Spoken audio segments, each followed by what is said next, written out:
cuando estábamos diseñando el programa, pensamos que había que dedicar la primera sesión, como decía antes, a la crisis económica, al impacto que había tenido, no tanto en América Latina, pero sí en otras partes del mundo, como Estados Unidos, Europa y especialmente España, y cómo esa crisis estaba afectando de manera especial a las mujeres y, por tanto, qué capacidad de respuesta teníamos nosotros.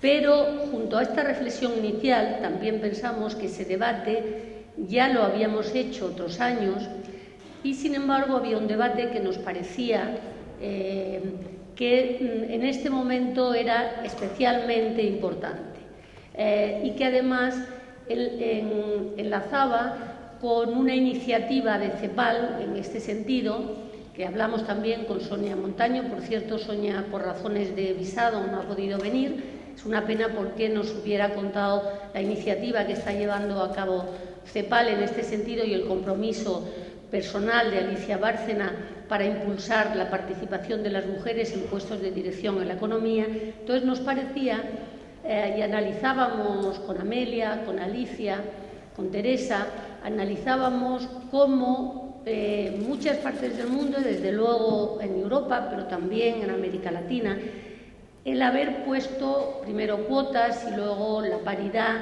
de las mujeres en las listas electorales, en la política, había visualizado enormemente la presencia de las mujeres y, sobre todo, aunque todavía hay espacios a los que no llegamos tampoco en política, la presencia de las mujeres en el proceso de toma de decisiones políticas había sido importante. Entonces nos parecía que estábamos en el momento en el que había que hacer ese esfuerzo, es decir, ese debate que habíamos tenido, ese empuje que habíamos dado para que las mujeres estuvieran en el proceso de decisiones políticos, lo teníamos que hacer ahora, y era el momento, en la economía.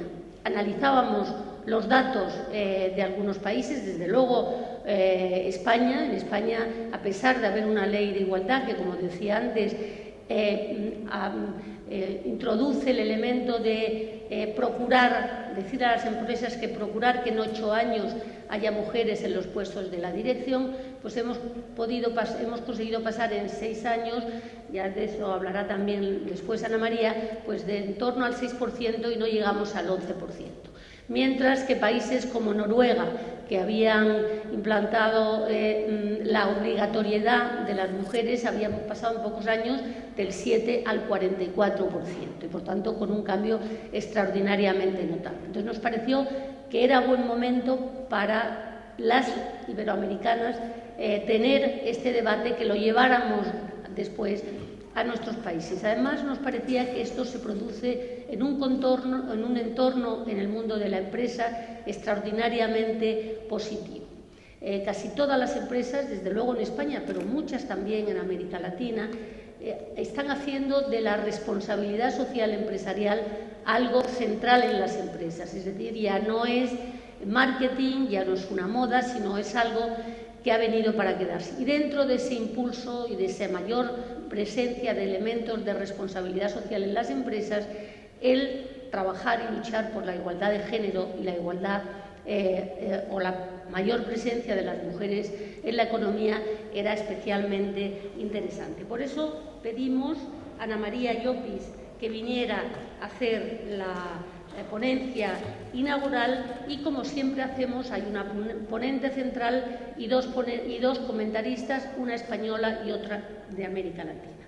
Habíamos pensado en Ana María Llopis por su experiencia en este terreno, por su trabajo en la empresa privada durante muchos años. Tiene una trayectoria realmente interesante e impresionante en responsabilidades en la empresa. Ahora es presidenta del Grupo Día, que es una importante empresa española de alimentación con presencia en 7 países, entre ellos está Argentina y Brasil, pero es también presidenta no ejecutiva de otras 3 empresas internacionales. Ha sido directiva, consejera, asesora de muchas empresas españolas, lo tienen todo en su currículum. La más importante a mí me parece su experiencia en el ámbito bancario y financiero, fue directiva en Open Bank y en empresas de tecnología y en emprendimientos sociales o emprendimientos empresariales de redes sociales. Pero sobre todo lo que a mí siempre me ha llamado más la atención de ella es el papel que tuvo, además como única mujer, en el grupo de trabajo que redactó el Código de Transparencia y Buen Gobierno de las Empresas Españolas.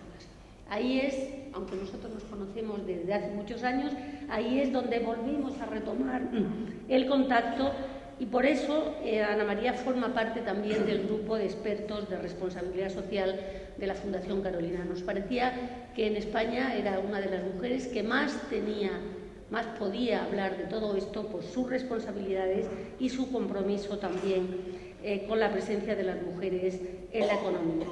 Sonia Montaño pensábamos que trajera la voz de CEPAL, no es posible, pero nos parecía que en España había una persona que podía incorporar una experiencia de muchos años en el trabajo de llevar el empoderamiento de las mujeres a las empresas, porque había firmado en su época de directora ejecutiva de UNIFEN un código con Naciones Unidas que ha sido firmado por numerosas empresas de todo el mundo, muchas españolas y muchas de América Latina. Además de esta experiencia reciente de UNIFEN, que puede traerla hoy aquí, Inés, además de amiga también de toda la vida, ha sido una trabajadora de estas que cuando hablan del papel de las feministas en los años 70 que tuvieron en España y de las que somos deudoras todas las mujeres, en este caso español, Inés era una de ellas,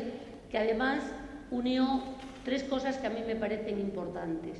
Una, su feminismo, otro, su compromiso político y otro, el llevar a la academia ese compromiso personal con las mujeres y con la lucha por la igualdad. Por tanto, las tres grandes líneas de su vida, el feminismo, la academia como catedrática de sociología y su compromiso político han estado ligados en torno a los temas de la mujer. Ha tenido una incursión pequeña ya directamente en la política como diputada a la Asamblea de Madrid, que trabajó en las comisiones de asuntos sociales, pero ya digo que toda su trayectoria la lleva a que cuando estábamos preparando el programa pensemos que era un complemento de Ana María y de Sonia imprescindible para que entendiéramos los esfuerzos que se estaban haciendo no solo desde los gobiernos, sino de los organismos multilaterales.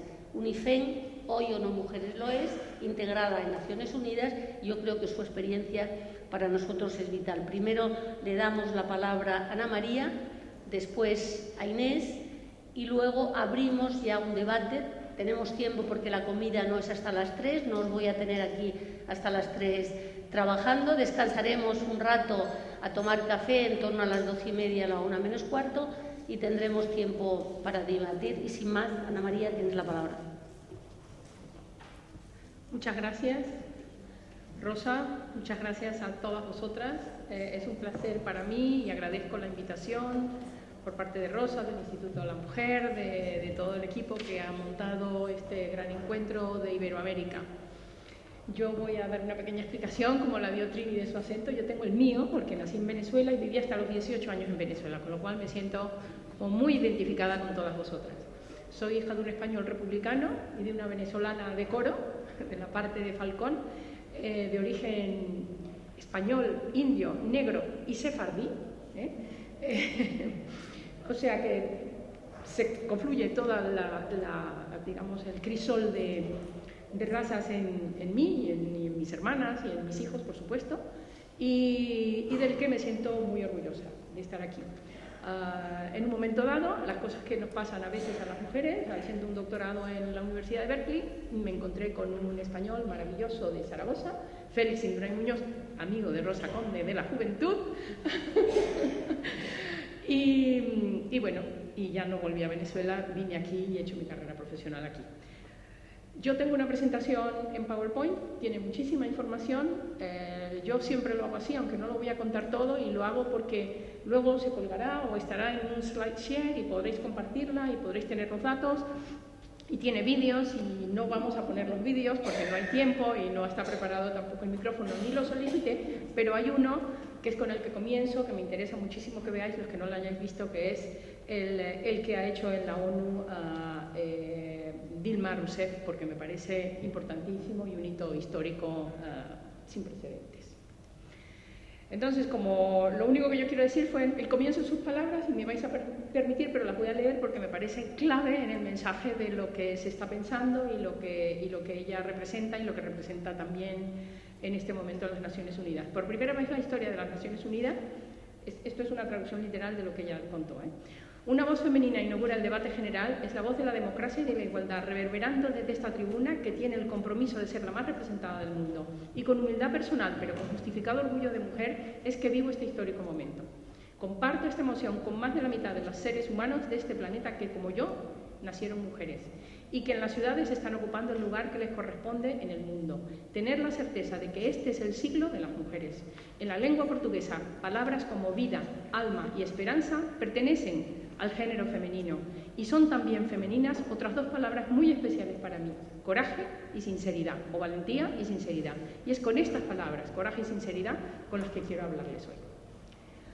¿Qué otro hito es importante para nosotros en Europa en este momento? Yo creo que las decisiones más importantes económicas se están tomando por dos mujeres, ¿no? La presidenta del FMI, Christine Lagarde, y la presidenta de Alemania, Angela Merkel, que está aunando esfuerzos y ha conseguido finalmente en el Parlamento intentar salvar el tema de Grecia para que no se colapsara el mundo, digamos, histórico, tradicional en la crisis.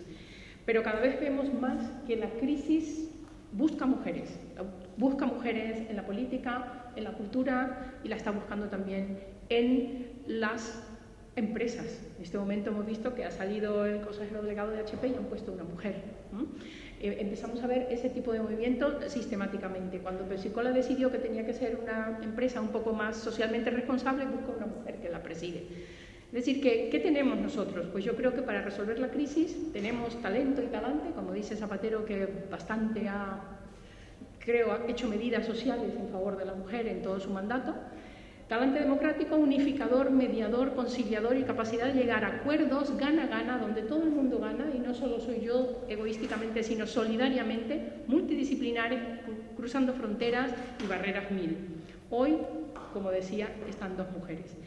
He traído algunos estudios, el de Thornton es uno, internacional, donde se habla de mujeres y consejos. Este en particular son los datos del 2009, pero aquí se ve que en mujeres en consejos lo más avanzado era Filipinas, ¿verdad?, con un 47%, luego Rusia con un 42%, etc. Los países del este y los países orientales están siendo mucho más activos que nosotros. Pero luego veremos un estudio de McKinsey que explica por qué. Porque hay una correlación altísima entre el porcentaje de mujeres en la fuerza total de trabajo al porcentaje de mujeres en el liderazgo económico de las empresas.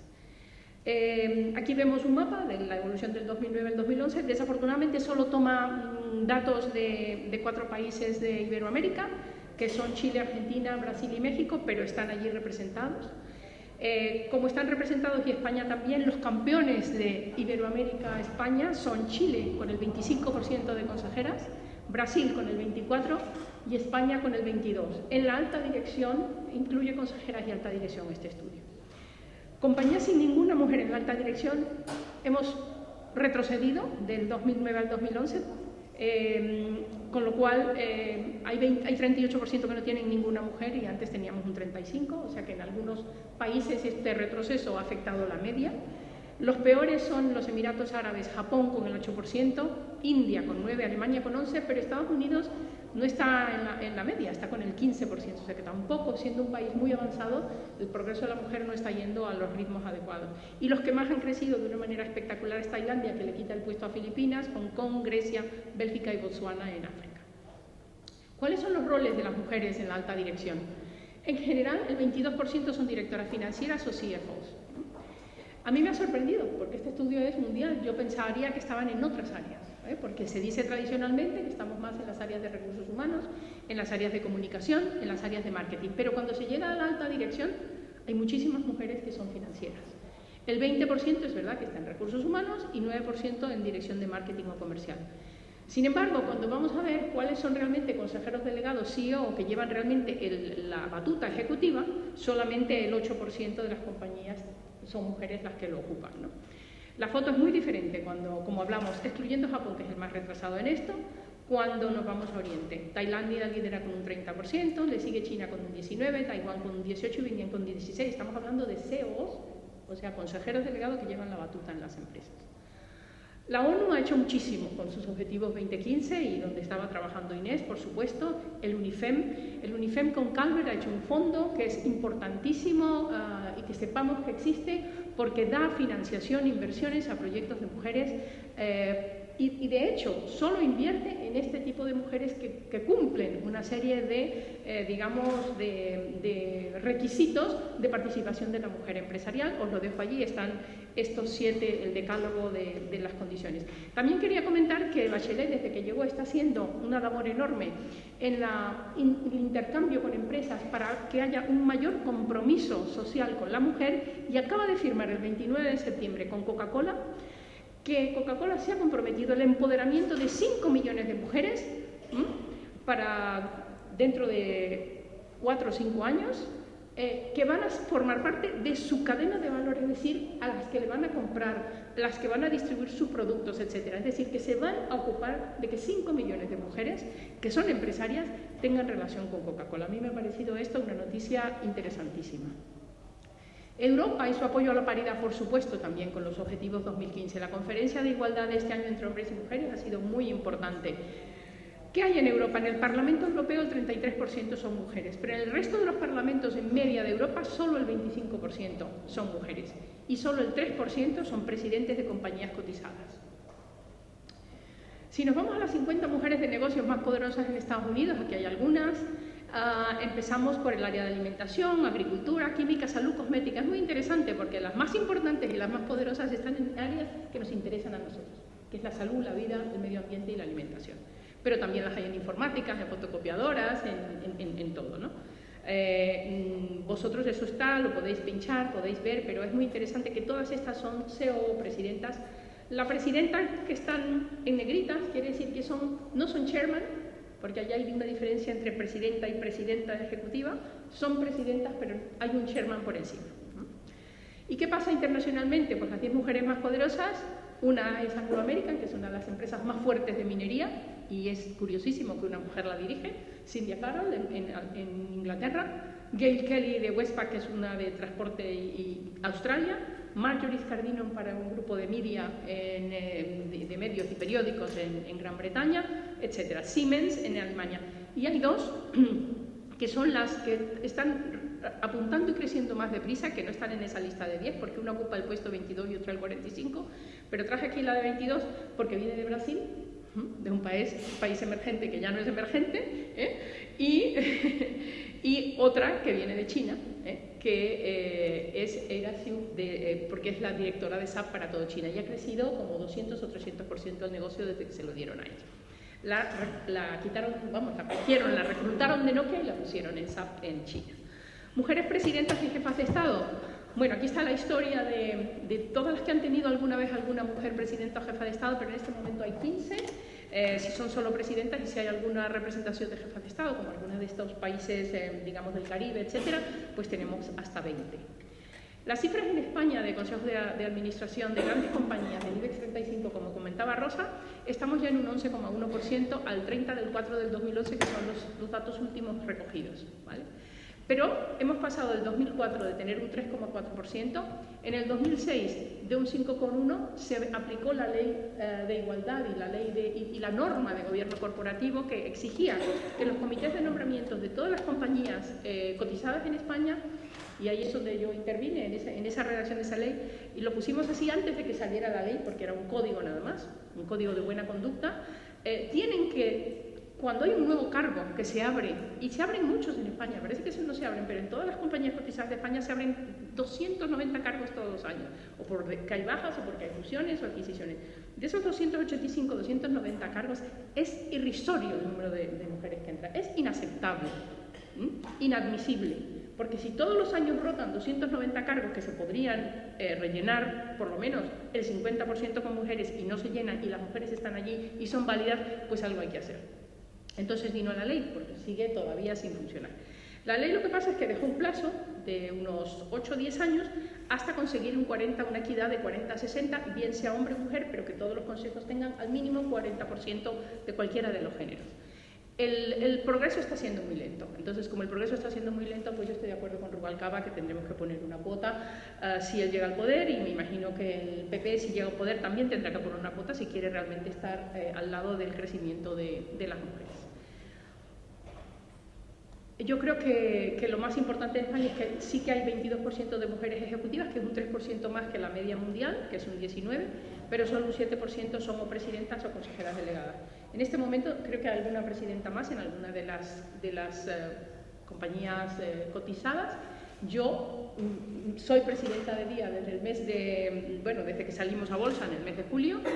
Día es, como tú bien decías, es un gran retailer de descuento de alimentación, y está en 7 países, entre ellos está en Argentina y en Brasil también, aparte de Portugal, Turquía, China, etc.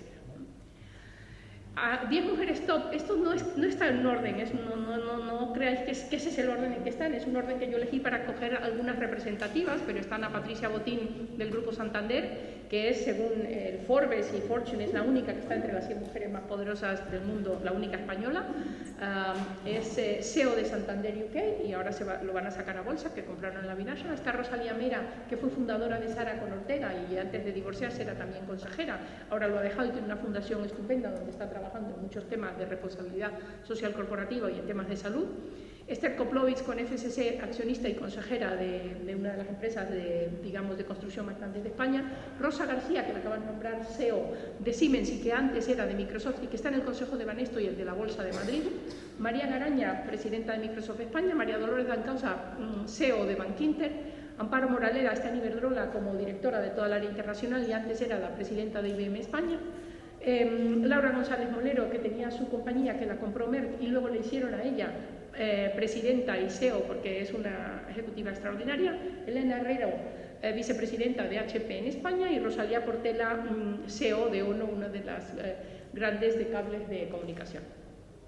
Bueno, aquí solamente hay más cifras, lo único que quería decir es que, y tenéis allí, lo podéis pinchar, en esa URL se hizo un análisis en el mes, me parece que salió en el mes de julio, de más de 100 ejecutivas del siglo XXI de España, y podéis ver los perfiles, lo que han hecho, etcétera, si os interesa. También en Europa pues están haciendo todos los planes de paridad. Yo he cogido los planes de paridad de Europa, me los he leído bien, todo lo que es Equality for Women, y he puesto también mi granito de arena añadiendo cosas. Y yo he hecho un decálogo que me parece que no es negociable para la paridad en las empresas. Mi decálogo, que no es negociable, incluyendo, me parece que son 6 puntos de Europa, es paridad en independencia económica, igualdad de oportunidad de empleo, igual salario, igual valor. No podemos seguir, y ahora veremos las cifras, no teniendo esto de la manera como debe ser. Paridad en la participación de toma de decisiones en instituciones públicas y privadas. Tratamiento adecuado de la maternidad y la conciliación. Protección del riesgo de pobreza a la tercera edad, porque en las mujeres el riesgo es el doble que en los hombres. Paridad cruzando fronteras europeas y globales sin brecha digital. Vamos a acercarnos más a las tecnologías. Dignidad, integridad, fin de la violencia y el trato desigual de roles en los medios de comunicación y la educación. Gobernanza a favor de la paridad como parte de la responsabilidad social corporativa. Integración en la innovación. Creación de empresas sostenibles y tecnológicas de futuro dirigida por mujeres, con imparcialidad en la concesión de créditos e inversiones. Esta parte es muy importante. Hay un montón de estadísticas que demuestran que para igualdad de startups y de emprendedores, las mujeres tienen un 30% menos, consiguen un 30% menos de créditos para empezar sus negocios que los hombres. Participación de la mujer en el diálogo social, político, económico, fiscal y especialmente en los recortes presupuestarios en la crisis. Esto es crítico, porque se está recortando en la crisis sin considerar la voz de la mujer en algunos ámbitos y en algunos países europeos. Es fundamental, porque la mujer es la más directamente afectada en la crisis. Si la velocidad no es suficiente, entonces cuotas. Yo creo que las cuotas, si no se acelera suficiente, hay que ponerlas, y cuando ya estemos allí, quitarlas, como el caso de Noruega y como el caso ahora de Francia, y el nuestro si lo aceleramos un poco. Es importantísimo el networking, la visibilidad en medios, el mentoring, el coaching de las carreras, y la cantera paritaria en altos mandos es imprescindible para poder llenar los consejos en el futuro. Y aquí hay algunos de esos números que justifican ese decálogo, ¿no? Hay un gap entre hombres y mujeres. Estos son los datos de Eurostat europeo, lo siento, pero estaban en inglés, no supe encontrarlos en castellano, en lo que es el salario base, y la diferencia es un 17,5 en Europa, y según en qué países la diferencia es mayor. En España es un 15 y pico %.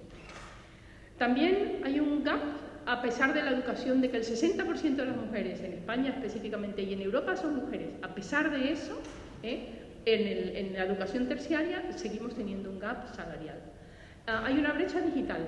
El observatorio digital que hace Cecilia Castaño en España nos dice que estamos muy por debajo, un 38%, un 19%, un 14% en la descarga de software, en jugar a descargar juegos, en leer o descargar noticias de periódicos. Pero es que también estamos por debajo en comercio electrónico, un 44% y un 18%. Hemos avanzado, pero el gap es grande y hay que empezar a cerrarlo. Hay otro tema que es muy importante, que hablaba también esta mañana la ministra, el tema de innovación, y también lo hablaba Laura. La innovación es crítica, y se ha demostrado con los estudios que ha hecho también el equipo de la Universidad Complutense de Sociología con Cecilia Castaño, que la presencia de más de un 25% en los departamentos de I+D de las empresas hacen que haya más estabilidad en la investigación, que haya más innovación y que esa innovación sea más abierta. Es decir, que la contratación externa de otros agentes que colaboren para hacer lo que se llama realmente el Open Innovation se multiplica cuando la presencia de la mujer existe. Entonces es fundamental, la mujer en la innovación es crítica, y es crítica en la parte que va a dar el futuro sostenible de las empresas. Hay un gap ocupacional por la maternidad, no por la paternidad, claramente. Los hombres con niños tienen más ocupación, 85%, frente a los que no tienen niños. Es contradictorio, ¿verdad? Sin embargo, en las mujeres es al revés. En cuanto tienes niños, entonces estás muy por debajo de cuando no los tienes. O sea que ya se sabe quién se ocupa de los niños, está claro. ¿Cuál es el principal motivo de abandono? También para Europa, no solo para España. Esto ha hecho el Instituto de la Mujer, ha hecho muchísimos estudios interesantísimos, pero he cogido los datos europeos.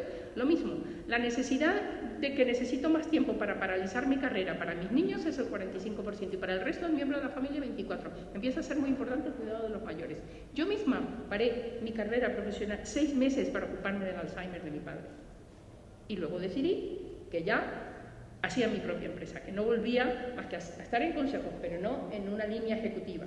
¿Por qué? Porque me pareció que lo tenía que hacer en ese momento, y os digo que no me arrepiento, que me parece los 6 meses más productivos para entender a mi padre, para que me contara toda su vida política cuando fundó la FUE en España con Nicolás Sánchez Albornoz, con Carmelo Soria, que luego mató la CIA en Chile, con La Mana, y era una historia de mi padre que en 50 años no nos había contado, porque esa generación dejó de contar, aunque emigró a Venezuela porque no quería contar, porque tiene pendiente un juicio o una cosa de que se tiene que ir a la cárcel cuando viniera, ¿no? Eso ya está fuera, pero sencillamente porque fue todo el grupo aquel de Cuelgamuros, ¿no? Entonces todo eso yo lo he aprendido hace 4 o 5 años, cuando mi padre, me ocupé de él por el Alzheimer, porque esos papeles ni nos lo había enseñado ni sabíamos nada. Ha sido una cosa bellísima, o sea que hay veces que estas cosas nos compensan también a las mujeres. ¿Qué pasa? La paridad versus gap en la conciliación doméstica es el doble del tiempo que los hombres. Es decir, nosotros conciliamos 2 veces más domésticamente que los hombres en Europa. A mí me gusta siempre decir que somos las malabaristas por excelencia. Siempre estamos equilibrando muchas actividades. Somos expertas en eso, por eso en la crisis somos buenísimas, y en la toma de decisiones, cuando todo es multitasking, también somos mejores que los hombres. Y esto viene desde el 2.º milenio antes de Cristo. Hay una pirámide que lo tiene, y ahí estamos. Desde el comienzo las malabaristas eran mujeres. Hay que cambiarlo, hay que hacer que los malabaristas también sean hombres. El gap ocupacional por tipo de carrera técnica también hay una segregación. Aquí hacen una especie de índice, y los índices es que para todo lo que es técnico, tecnología, estamos por detrás. Pero también las mujeres, cuando toman decisiones, se va avanzando poco. Aquí está toda la cadena, no solo los líderes en los consejos, sino en las instituciones financieras europeas, en los parlamentos nacionales, etcétera, etcétera.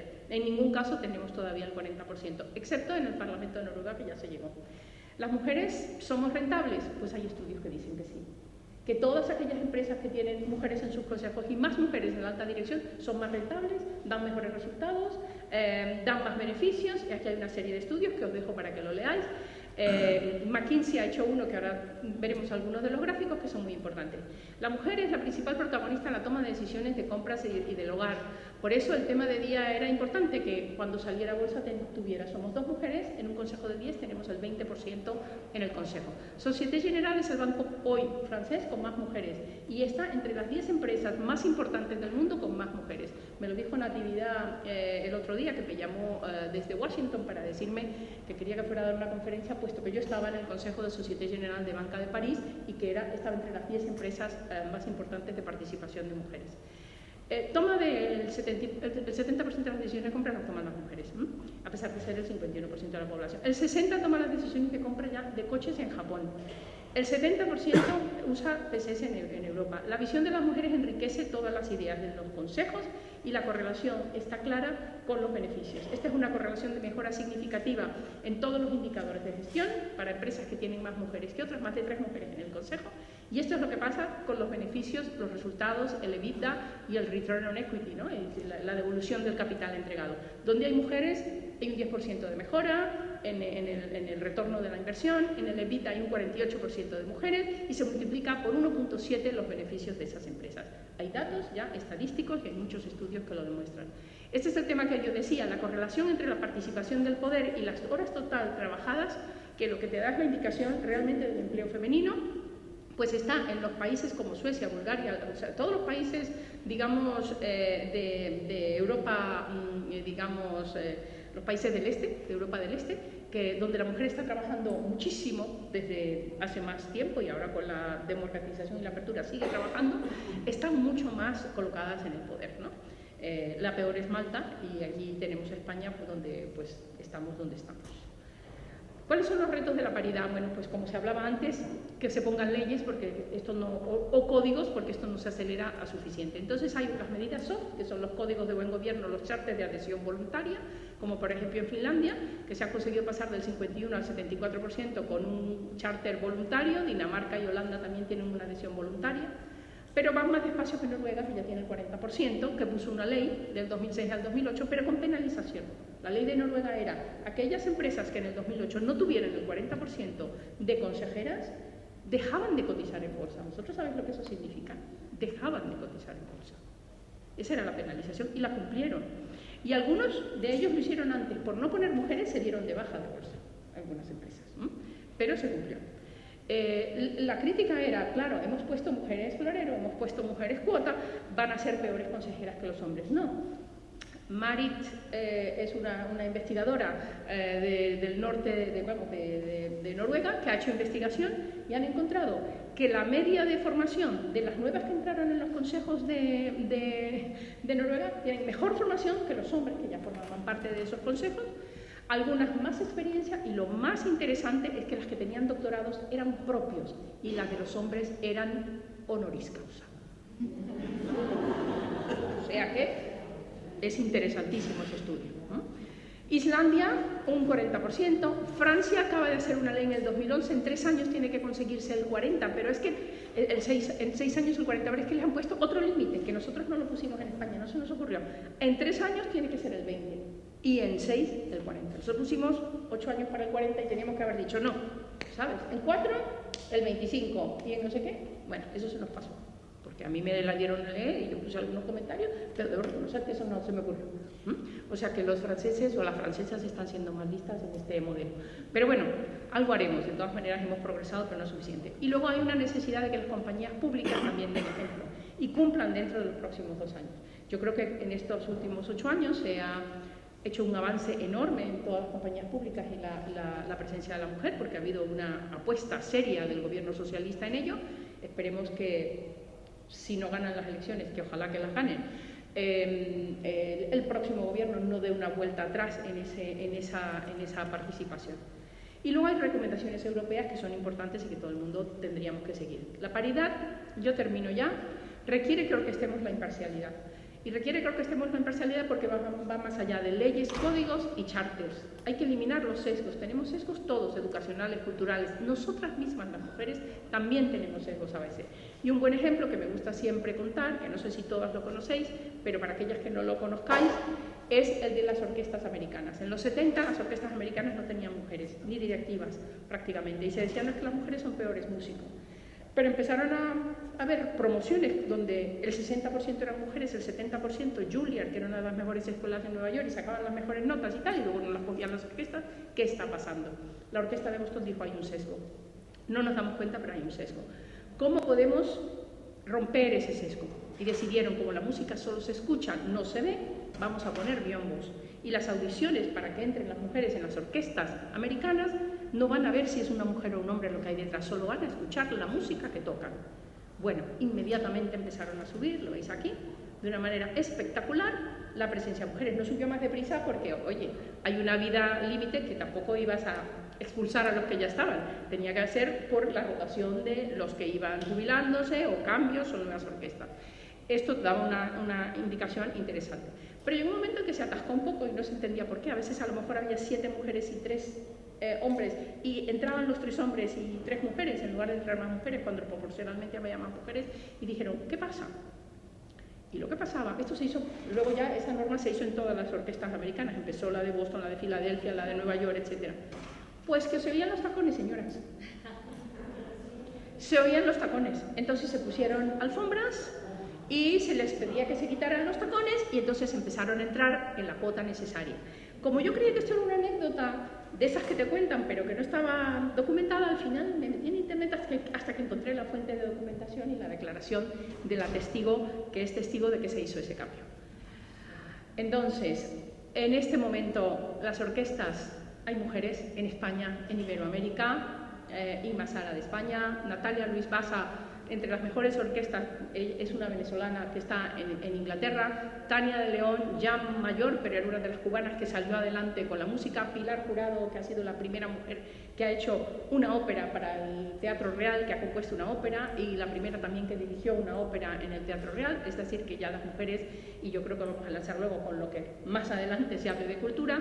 Aquí yo os dejo esto porque es Inma Sara dirigiendo en Perú a la Orquesta Sinfónica de la Ciudad de los Reyes y está dirigiendo La vida es bella, no lo vamos a poner, pero cuando lo veáis es muy alegre y muy bonito terminar con que la vida es bella. Y como dice Nelson Mandela, la paridad está aquí para quedarse, es el siglo donde conseguiremos esa paridad y todo parece imposible hasta que se hace.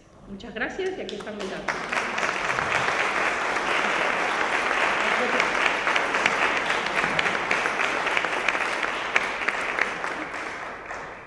Pues gracias, Ana María, por el planteamiento que has hecho, por la cantidad de datos que nos has dado, que nos va a permitir luego abrir el debate y, sobre todo, yo ya lo estoy viendo, en el futuro, cómo nos va a servir esa sistematización de una información que a veces no tienes. O sea, que no solo nos va a servir para el debate, sino que yo ya mi cabeza está funcionando, cómo me puede servir para la institución que yo dirijo y para lo que estamos haciendo con las empresas y el trabajo que estamos haciendo con la administración. O sea que gracias por tus palabras. Inés, tienes la palabra.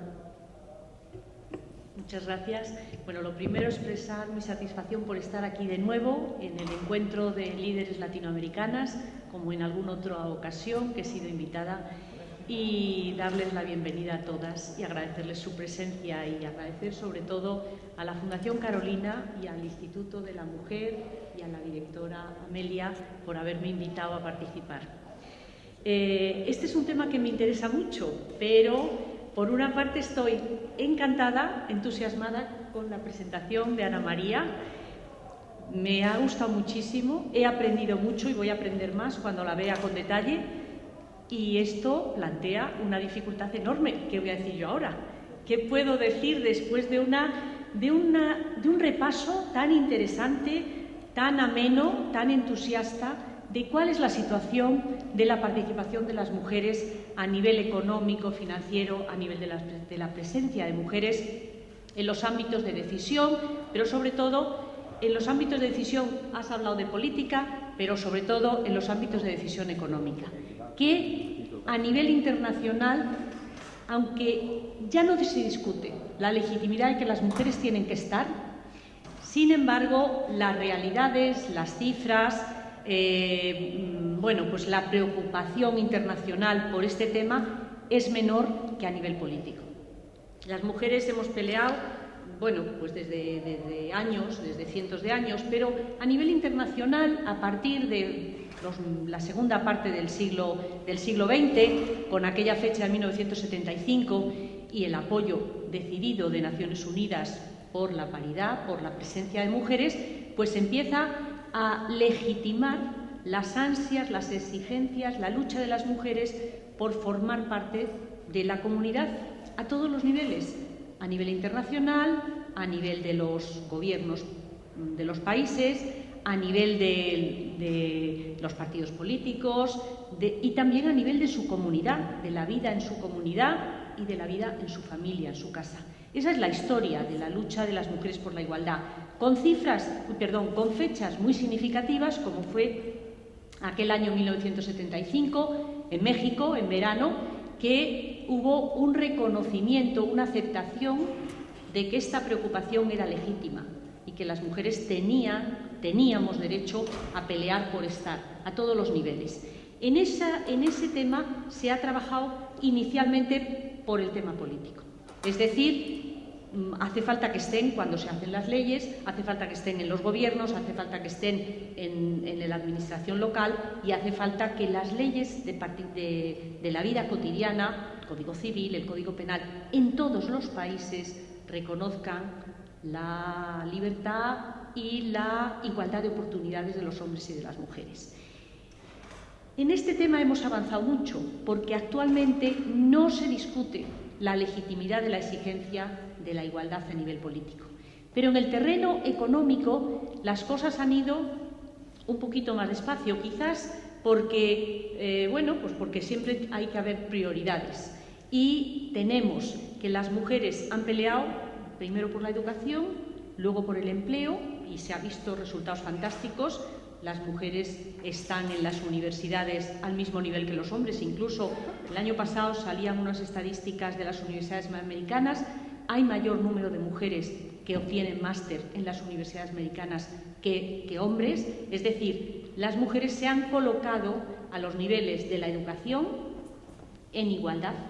A nivel del empleo, y ya nos lo decía Ana María, hay problemas en el acceso al trabajo, en el acceso en igualdad de oportunidades, quizás porque llevan tacones y las pillan, y entonces todavía hay una cierta mayor valoración de lo masculino.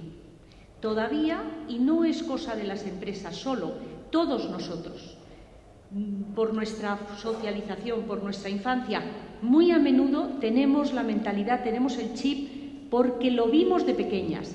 En la casa mandaba el padre, muchas veces el padre tenía la carrera universitaria, la madre no.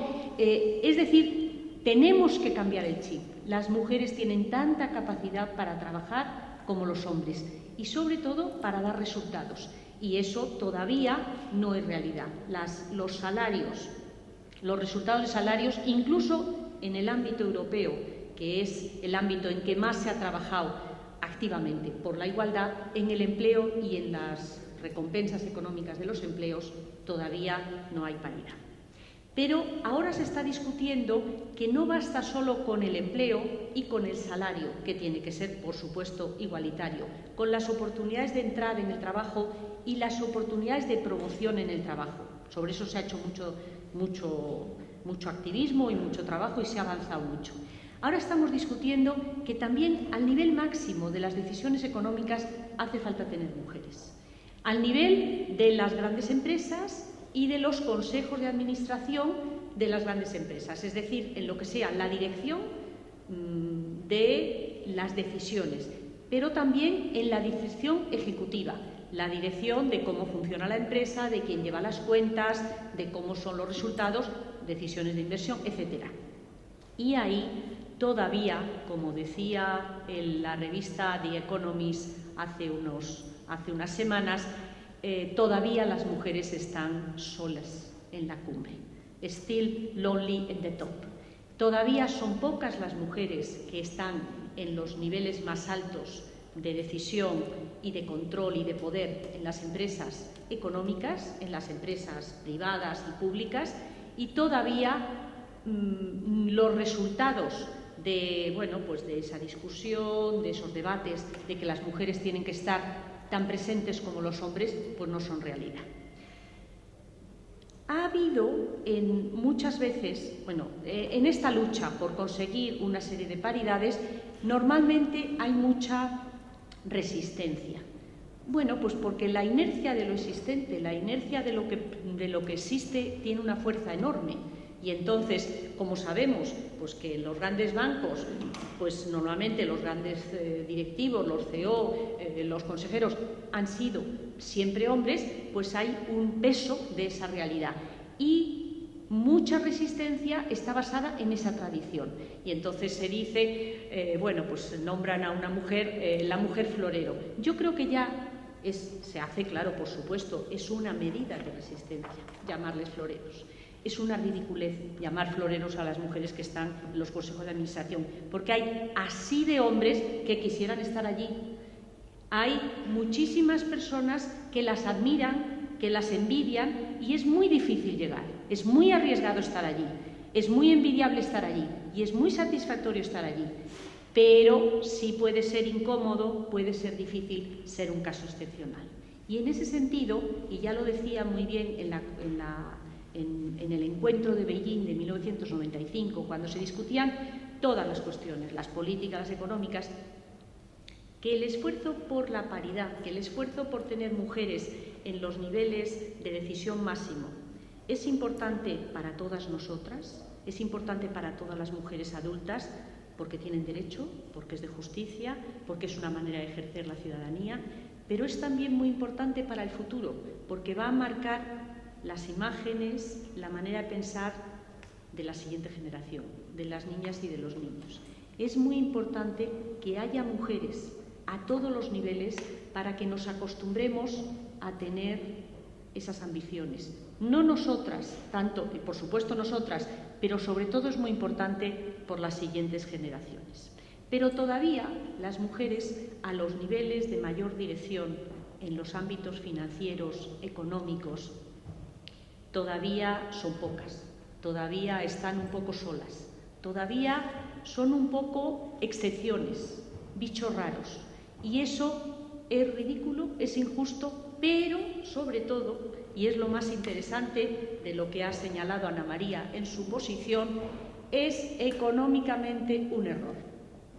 Porque, y los estudios que se han hecho, bueno, pues con miras un poco más amplias, viendo resultados, viendo el impacto de la entrada de mujeres en esos ámbitos, que hasta hace poco, solo si era una gran heredera entraba una mujer en esos consejos, pero ahora están empezando a entrar por méritos propios, porque la empresa se da cuenta, por ejemplo, una de las razones más importantes, porque las mujeres son masivamente mayoritarias en las decisiones de consumo.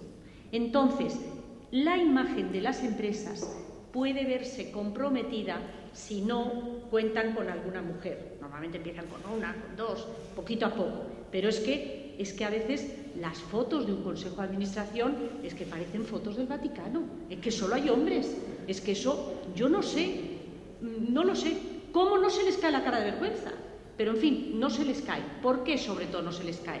Porque la tradición de las imágenes de poder y de autoridad y de decisión para la mayoría de todos nosotros, hombres y mujeres, han sido imágenes masculinas. Y entonces el peso de la realidad, el peso de la inercia, es algo de lo más importante a la hora de cualquier juicio sobre cualquier realidad a la que nos enfrentamos. Dentro de un siglo, pues parecerá como cuando ahora las españolas leen el Código Penal o el Código Civil, que estaba vigente en 1974. Cuando leemos eso, es que, bueno, o lo leen nuestros hijos o nuestros nietos, es que se quedan que no se lo pueden creer. Pero nosotros en el año 74 peleábamos por cambiarlo, pero no nos parecía tan raro, nos parecía mal, pero no nos parecía raro. Bueno, pues el que no haya mujeres en los niveles de decisión más altos a nivel económico no solo es raro, es absurdo desde el punto de vista del interés económico de las empresas.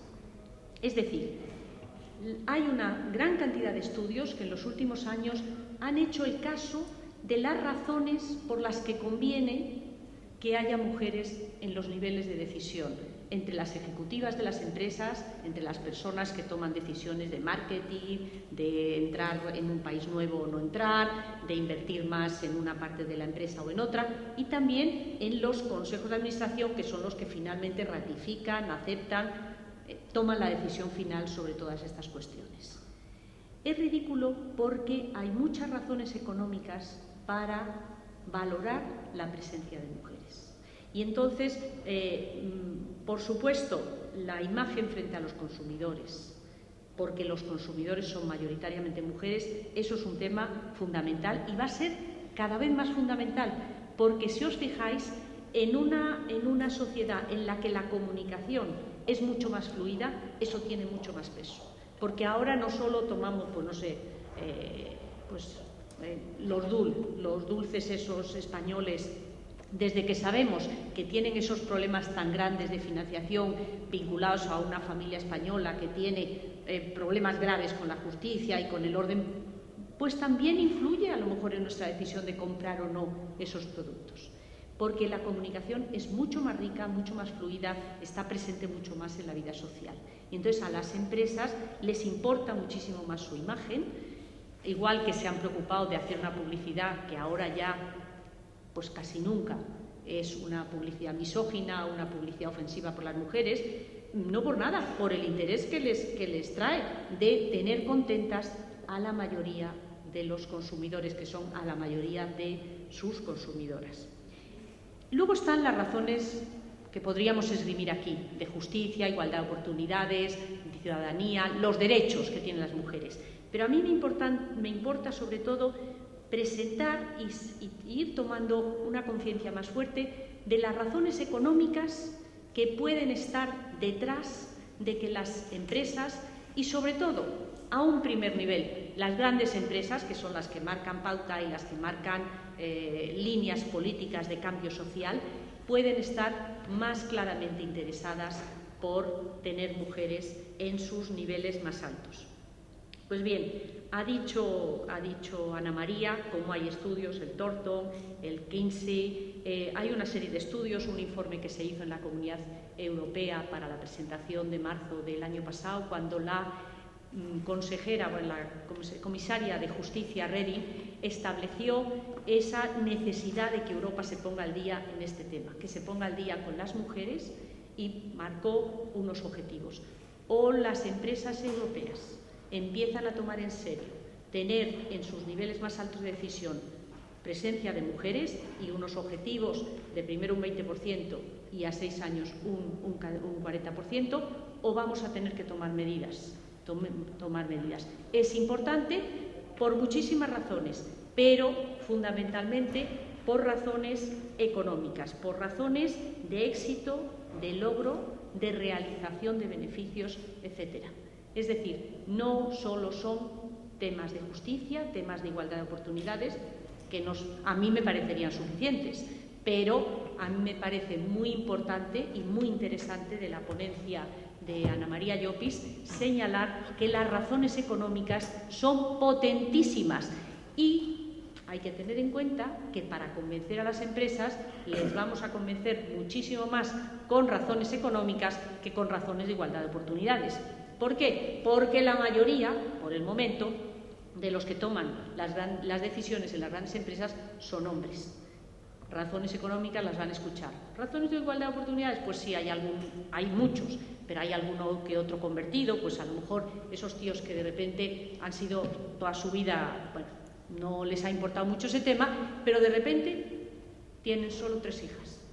Tienen 3 hijas, van a la universidad, les financian 3 o 4 máster, las niñas son fantásticas, y de repente se dan cuenta que cuando van a buscar trabajo, con un currículum universitario que te caes de bueno, con una preparación, pues igual que sus primos, que casualmente son chicos, resulta que tienen muchos problemas para entrar en una empresa o para estar en la misma empresa una serie de tiempos para promocionarse en esa empresa, para tener oportunidades de cambio, de ascenso, etc. Y luego también se indigna muchísimo cuando su hija con 3 máster resulta que va a tener un niño y empiezan a negociar el chico y la chica, la pareja y tal, y es ella la que durante un tiempo se queda con el niño, y eso normalmente tiene un coste muy grande en resultados en carrera profesional. Esto tiene una solución personal, que las parejas se pongan de acuerdo para negociar sus tiempos en igualdad, que pierdan lo mismo unos que otros, pero también tiene una solución colectiva, una solución social, que haya políticas de colaboración, políticas de conciliación, políticas de que tener un hijo no sea ni para un chico, ni para un hombre, ni para una mujer una razón para frenarse en su carrera profesional, o que sea, como ha dicho Ana María, cuando tú quieres cuidar a tu padre o quieres cuidar a tus hijos, sea una razón para frenarte a lo mejor, o para parar tu carrera profesional, pero lo mismo que le puede pasar a tu marido, que le puede pasar a tu novio o que le puede pasar a tu hermano.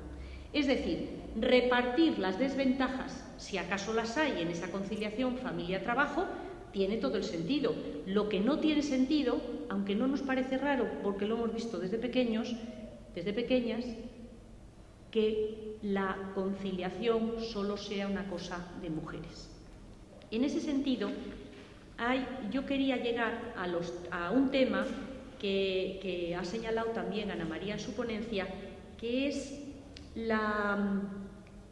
cuáles son las medidas y qué tipo de medidas podemos tomar y cuáles se están tomando, porque claro, es verdad que ante esto hay una conciencia cada vez mayor, lo hemos visto en el Banco Mundial, poniendo cuotas ya hace más de 10 años para la selección de personal, poniendo obligaciones de, como no se puede echar a todos los ejecutivos antiguos, de que en todos los años el mismo número de profesionales, hombres que de mujeres, entren cuando hay entrada de jóvenes profesionales, o poniendo la obligación de que en las ternas, las listas cortas de candidatos para cualquier promoción, haya tantos, en iniciativa no era tantos hombres como mujeres, porque normalmente la terna suele ser, la lista corta suele ser una terna, suele ser 3 candidatos, que siempre hubiera necesidad de que hubiera una mujer, porque hay una cosa que se ha visto, bueno, y se ve por los resultados universitarios de las mujeres, o sea, la capacidad y los talentos están igualmente repartidos.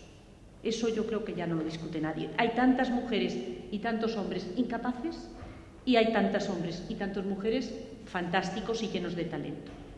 Y entonces, si a las mujeres, a la hora de la promoción dentro de la empresa, le dejas presentarse, la posibilidad de entrar y de promocionarse es mucho mayor. El problema es que el mecanismo ese de la autoridad o de que el hombre es un ejecutivo agresivo más prometedor o que va a ser más fiel a la empresa, hace que ya en las listas de promoción ya no haya mujeres y entonces ya solo seleccionas hombres. Con ese mecanismo, en el Banco Mundial y en otras empresas que han puesto esa regla de que siempre que haya alguna promoción haya alguna mujer en la lista posible, en la lista final de los promocionables, de los entrevistables para esa promoción, ese es un mecanismo que juega mucho.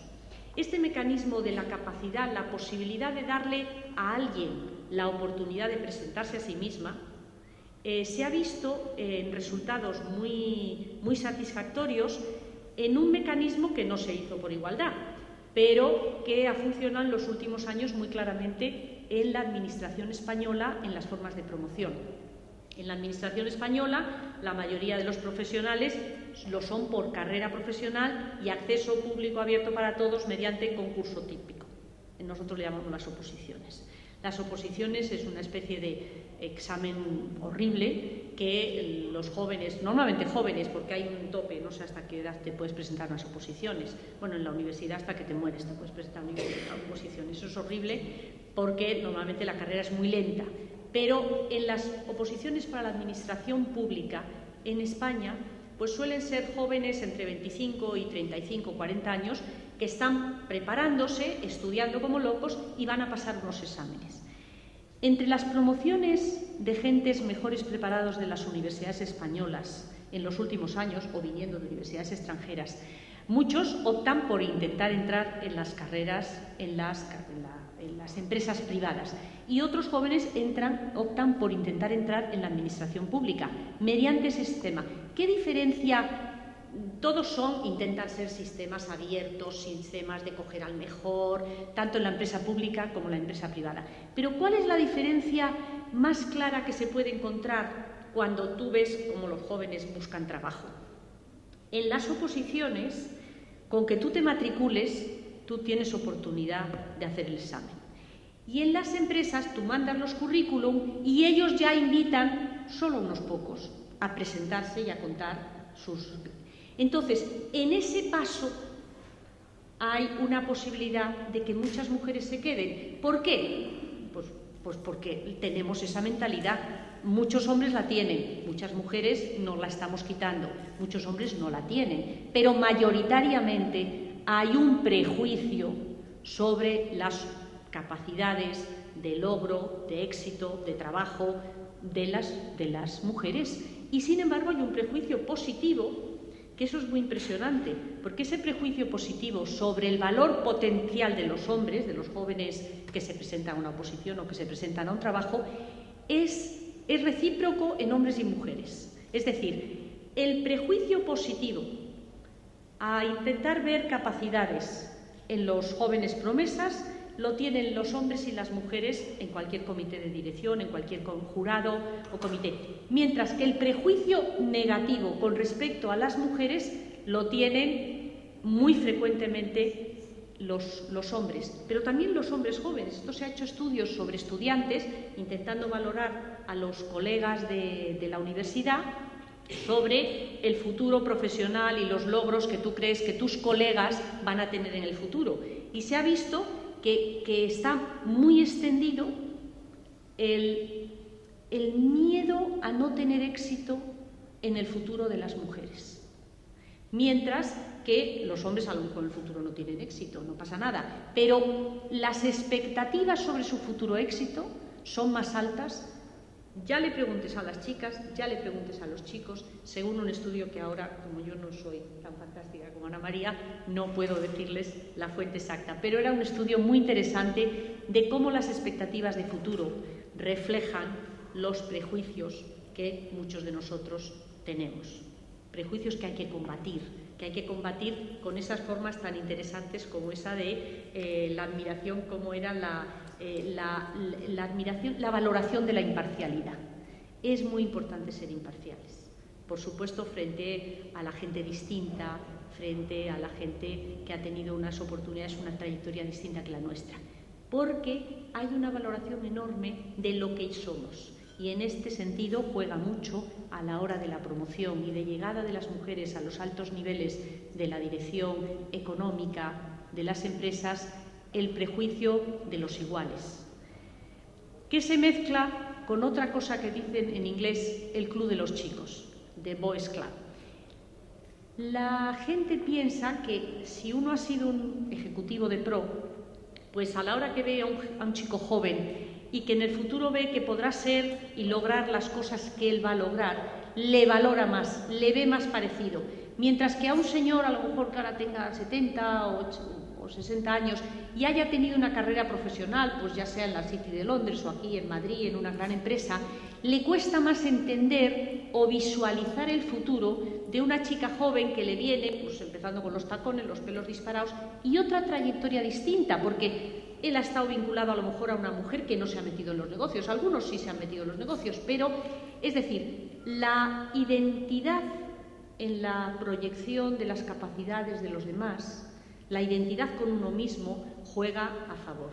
Y por eso aquí aparece una razón posible por la que las empresas que tienen mujeres en la dirección no significa que ellas sean más abiertas ni más igualitarias, no necesariamente, pero sí dan más cancha, dan más oportunidades equilibradas a hombres y mujeres, porque la identidad de su figura, de sus logros, puede hacerles ver una persona prometedora en una mujer joven que entra en la empresa o que es su ayudante, etc. Es decir, hay muchas razones para tener mujeres en la dirección y hay una razón que es la de necesidad de abrir los criterios de imparcialidad. Pero, en fin, estas son razones de carácter de igualdad de oportunidades. Y yo estaba hablando, y yo creo que necesitamos, sobre todo, razones de resultados económicos, de resultados de que se toman, y como nos dicen los estudios de McKinsey y nos dicen los estudios de Thornton, por ejemplo, se ha calculado que en aquellos consejos de dirección en que por lo menos hay 3 mujeres, hay un rating, hay un récord de decisiones tomadas de manera más acertada. En general esto se explica por la diversidad de los puntos de vista. Porque nosotros queremos, por supuesto, queremos la igualdad, pero somos diferentes. Las mujeres tienen otra trayectoria, las mujeres tienen muchas diferencias, felizmente, con los hombres, pero esas diferencias las pueden aportar. Esas diferencias no tienen por qué ser desigualdad. Y esas diferencias pueden aportar mucho en los comités de dirección de las empresas, en los comités donde se toman decisiones económicas. Y en este sentido es una de las razones que explica niveles de beneficio, niveles en algún estudio de estos incluso se ha estudiado cómo han mejorado los valores de las acciones de estas empresas. Es decir, porque al final pues las buenas decisiones llevan a éxitos económicos y los éxitos económicos llevan a beneficios. Es decir, de alguna manera los mejores resultados de las empresas que tienen mujeres, sobre todo los mejores resultados de las empresas que sus comités no son solo hombres. Solo la visión masculina no es rentable económicamente, según la mayoría de los estudios, estudios pues, relativamente recientes del año 2010, 2011, el Fortune 500 del año 2010 también en Estados Unidos, un estudio más antiguo de Israel del año 2000 sobre la mejora del gobierno corporativo que analizaba las empresas de Israel y estudiaba, era un estudio un poco cualitativo de cómo funcionaba el trabajo de los consejos de administración y decía que normalmente las mujeres se preparaban mejor las reuniones antes de ir a los consejos de administración. Es una idea estupenda, porque es verdad que a lo mejor lo hacen porque están más ilusionadas con su nueva situación, más comprometidas, porque cuando hay muy pocos de un solo tipo, en este caso de un solo sexo, se van a fijar más en esa persona. Eso tiene su parte antipática o difícil, pero también hace que las mujeres se crezcan. Entonces las mujeres pueden llegar a esos ámbitos de decisión, a esos ámbitos altos, con unas ganas de dar el do de pecho, de demostrar que valen. Y eso es rentable, eso es positivo para las empresas.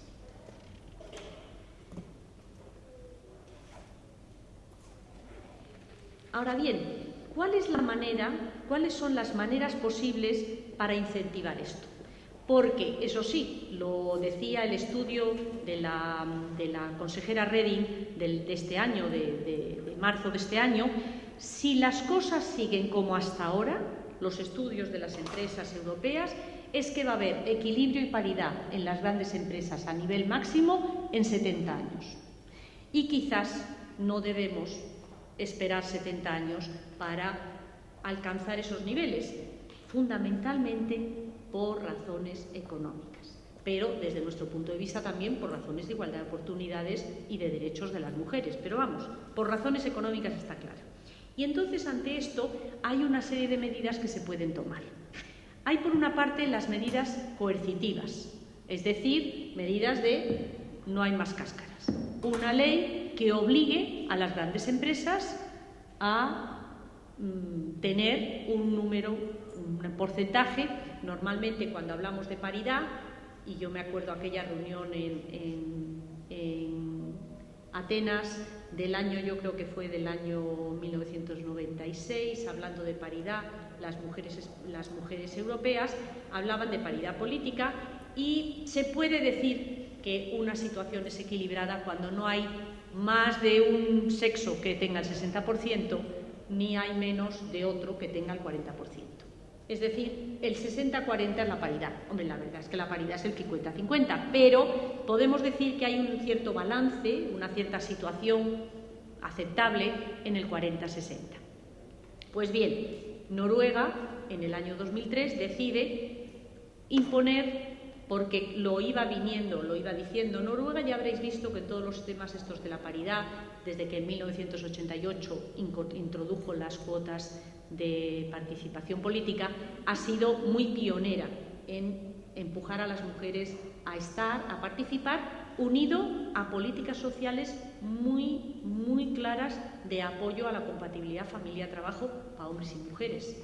Yo me acuerdo de haber analizado el presupuesto nacional de Noruega de 1970 y aquello parecía un texto de una feminista, porque no hablaba más que de medidas de ayuda a las familias que tuvieran un hijo o dos hijos y de posibilidades de ayudar al padre y a la madre. En el año 70 era más bien se hablaba de ayudar a las mujeres, porque las que tenían que empezar a entrar más en el mercado de trabajo y con más oportunidades eran las mujeres, y dedicaba recursos enormes, un montón de razones, un montón de medidas y un montón de fondos económicos a potenciar esas políticas de integración de las mujeres al mercado de trabajo, en igualdad de condiciones, ayudándoles en cuanto a las responsabilidades familiares, que todavía se veía mucho pues, como eran responsabilidades de las mujeres.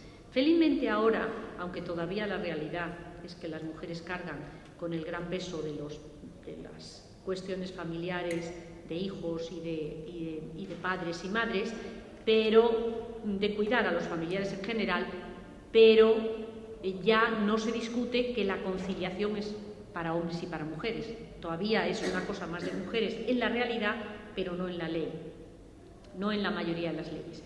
Entonces están las medidas coercitivas, fundamentalmente las cuotas, las obligaciones, las sanciones a las empresas que no cumplan con esos porcentajes, y luego están una serie de medidas de carácter voluntario. Hay muchas, como por ejemplo, hay las medidas, las recomendadas por el informe europeo, que es que las grandes empresas, a partir de un cierto tamaño de empresas, y esto ya lo puso Francia, lo que pasa es que Francia, cuando hizo aquel Ministerio de la Igualdad, luego lo cerró y se olvidó por una temporada, ahora ha vuelto otra vez a preocuparse por este tema más intensamente, pero que todas las grandes empresas tendrían que tener anualmente un informe de cuál era la situación de hombres y mujeres en esa empresa, y un informe de qué medidas se están tomando para llegar a los objetivos planteados. Al nivel de la Unión Europea, los objetivos marcados por la comisaria de Justicia es, en 3 años, el 20% de las mujeres, el 20% de los altos cargos y de los consejos de administración han de ser mujeres, y en 6 años el 40%.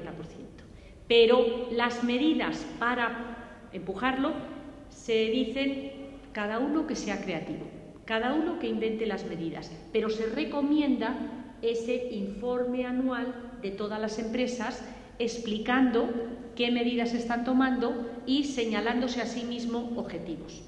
En este sentido, es muy interesante que esto ya estaba en marcha o está en marcha en estos últimos años en Australia, en Dinamarca, en Holanda, en Suecia, con la siguiente peculiaridad, que es lo que los primeros, yo creo que fueron los que lo señalaron, es la comisión, la equivalente a la Comisión de Buenas Prácticas de la Administración Española, en Australia, que decía: si no lo cumples, tienes que explicar por qué. Es decir, if not, why not? Usted puede no tener ninguna mujer en su consejo de administración, pero tiene que dar razones para ello.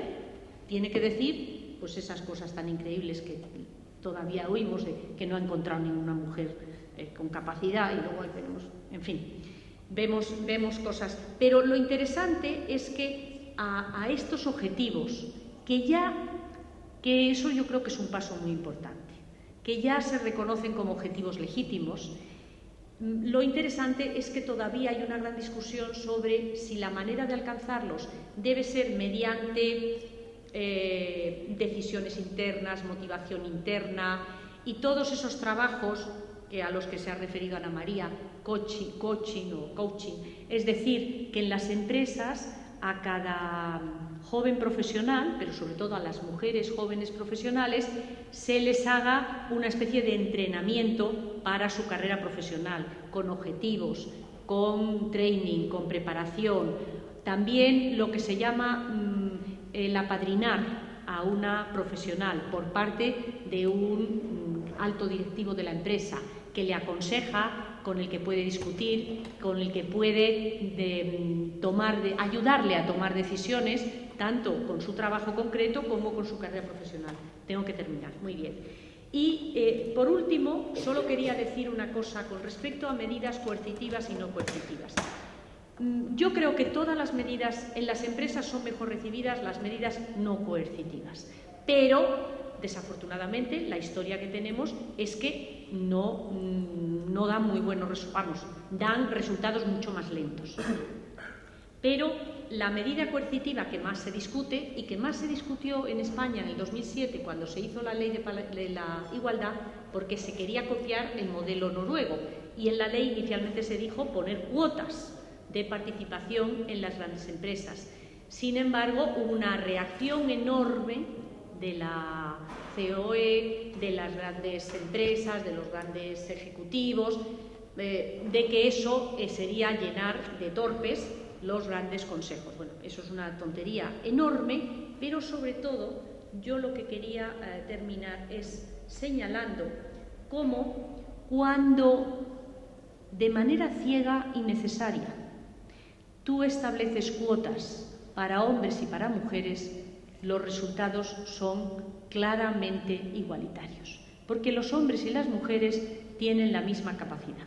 Y de igual manera que en ese tema de la música, hay un tema muy cercano a la música y también mezclado con la música, en el que históricamente ha habido siempre cuotas y ha dado unos resultados bárbaros. En la mayoría de las profesiones, de las grandes profesiones, no ha habido nunca cuotas. Nosotros tenemos los grandes arquitectos, los grandes profesionales, los grandes directivos de bancas, hay muy pocas mujeres, porque hasta ahora no ha habido nunca cuotas, con excepción en el caso de Noruega recientemente. Pero hay una profesión en la que, por necesidades del guión, siempre ha habido cuotas, que son los artistas de cine, los artistas de teatro, los cantantes de ópera. Tú no podías levantar un telón y tener una obra, bueno, sí, los japoneses en el siglo XVII ponían a los hombres disfrazados de mujeres, pero vamos, eso ya no se sostendría hoy día.